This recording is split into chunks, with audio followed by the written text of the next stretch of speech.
It all began with a homicide in the woods. The mayor's daughter, Abigail, was hanging out with Marcus when a man snuck up on them and decapitated Marcus with a chainsaw, terrifying Abigail as she screamed at the top of her lungs. Welcome to It's Mythical. We are recapping the series Grimsburg. The lieutenant visited Marvin Flute, who seemed to be depressed ever since he got dismissed as a detective and didn't seem to care much about whatever the lieutenant said. His face lit up as the lieutenant offered him his badge back on the condition that he solve the mayor's daughter's case. A case only he could handle, as he would be returning to Grimsburg, his old town. He arrived at the scene of the crime and was introduced to his assistant, a cyborg.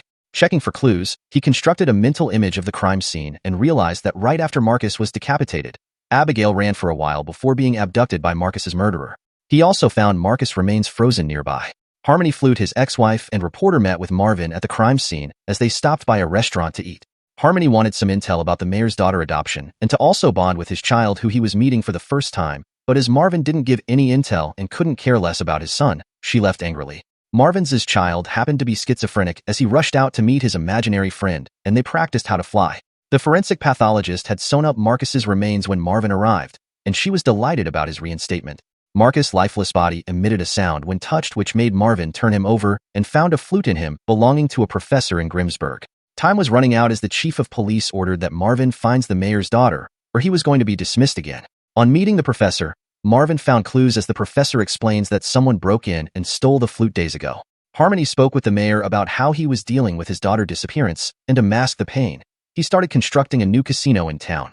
Marvin arrived as the mayor took him to the construction site, as someone there might be involved in Abigail's disappearance. On sighting Marvin, one of the construction workers ran, making Marvin even more suspicious as he chased after him.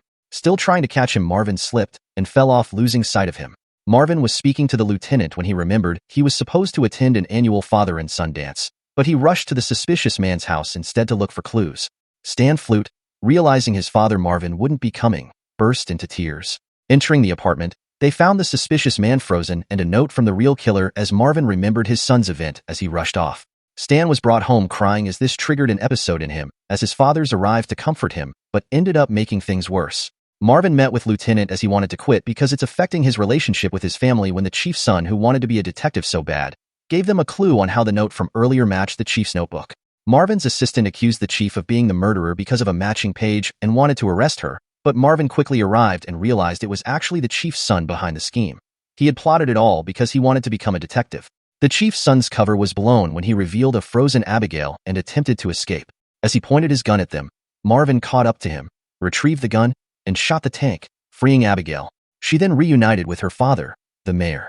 Marvin was handed his badge back as he reunited with his family and apologized to his son, promising to be a better father in the future. Stay tuned for more episode on Grimsburg and subscribe to It's Mythical for more mind-blowing recaps. Thanks for watching.